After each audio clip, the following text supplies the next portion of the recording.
आप सभी को नमस्कार दोस्तों। आज के इस वीडियो में हम अध्ययन करने वाले हैं बीएमए कोटा की बीए सेमेस्टर फर्स्ट की हिंदी साहित्य की बुक, और जिस बुक का नाम है ST01। और इस बुक का नाम है हिंदी पद्य भाग और प्राचीन एवं मध्यकालीन काव्य। और इस बुक से एग्जाम आने वाले महत्वपूर्ण प्रश्नों का आज के इस वीडियो में हम अध्ययन करने वाले हैं।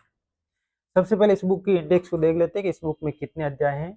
और इस बुक का नाम है हिंदी साहित्यिक बुक है, हिंदी पद्य भाग प्राचीन एवं मध्यकालीन काव्य। इसमें टोटल 17 यूनिट है, जैसा कि आपको खंड वाइज यूनिट आप देख पा रहे हैं। पहली यूनिट का नाम है आदिकालीन की परिस्थितियां प्रवृत्तियां, सातवीं यूनिट का कबीर काव्य है, सातवीं यूनिट तुलसीदास का काव्य है। इस प्रकार टोटल इस बुक में 17 यूनिट हैं। जैसा कि आप इंडेक्स देख पा रहे हैं, इस बुक के सिलेबस को यूनिट वाइज व्यवस्थित किया गया है। साथ ही एग्जाम आने वाले महत्वपूर्ण प्रश्न, पिछले वर्षों के प्रश्न पत्रों पर आधारित सामग्री और परीक्षा पैटर्न के अनुसार व्यवस्थित सामग्री इस बुक में आपको मिलेगी। यदि आप कम समय में बेहतर तैयारी करना चाहते हैं तो आप पितानी 1 वीक सीरीज की PDF खरीद सकते हो, जो कि पितानी एजुकेशन ऐप पर आपको बहुत ही कम कीमत में मिल जाएगी। जैसा कि अभी आप देख पा रहे हैं, अभी इस ऐप पे ऑफर चल रहे हैं, आपको मात्र कम कीमत में ये बुक्स आपको मिल जाएगी।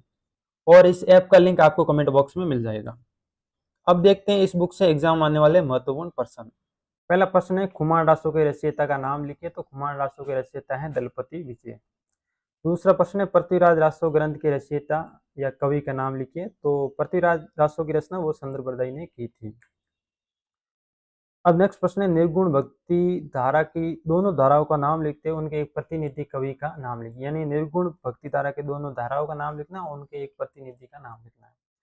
तो निर्गुण भक्ति काव्य धारा में 2 शाखाएं उदित हुई हैं। पहली है संत काव्य धारा और दूसरी सूफी काव्य धारा। तो संत काव्य धारा के प्रतिनिधि कबीरदास जी है, सूफी के हैं मलिक मोहम्मद जायसी। सूफी काव्य परंपरा का एक अन्य प्रचलित नाम बताइए। तो इसका अन्य प्रचलित नाम है प्रेम काव्य धारा। नेक्स्ट प्रश्न है, संत कबीर ने गुरु दीक्षा किससे ली? तो स्वामी रामानंद जी से इन्होंने गुरु दीक्षा ली थी।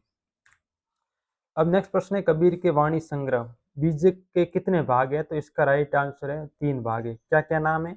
रमीनी, शबद और साकी।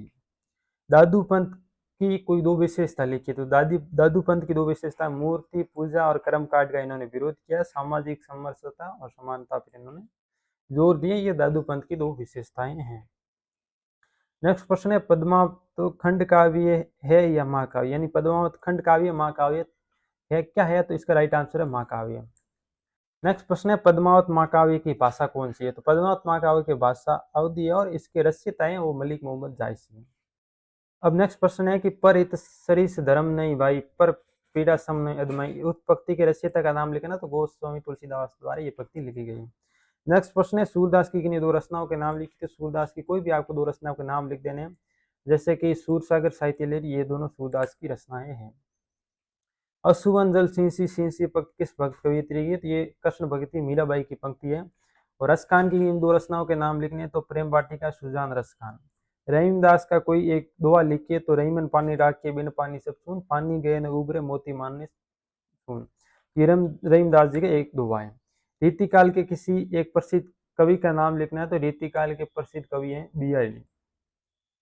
नेक्स्ट प्रश्न है, केशवदास की किन्हीं 2 रचनाओं के नाम लिखिए। तो केशवदास की 2 रचनाओं के नाम लिखना। पहली रामचंद्रिका और रसिक प्रिया। बिहारी एक मुक्त काव्य किस संध में लिखा गया है? तो दोहा संध में लिखा गया। इसका राइट आंसर है। नेक्स्ट प्रश्न है, अनुप्रास अलंकार को सोदान लिखिए। यानी अनुप्रास अलंकार के उदाहरण सहित परिभाषा लिखिए।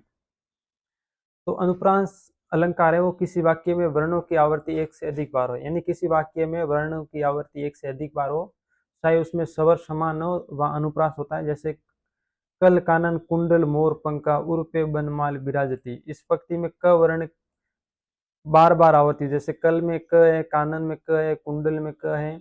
तो इस बार किसी वर्ण की बार बार आवृत्ति होती है तो वह अनुप्रास अलंकार होता है। हास्य रस का स्थायी भाव कौन सा? तो हास्य रस का स्थायी भाव है वो हास है। काव्य गुण के नाम लिखिए। तो काव्य के 3 गुण है, माधुर्य, ओज और प्रसाद। ये थे एग्जाम आने वाले छोटे वाले प्रश्न। अब बात रही बड़े वाले प्रश्न, जो इंपोर्टेंट ये भी होते हैं।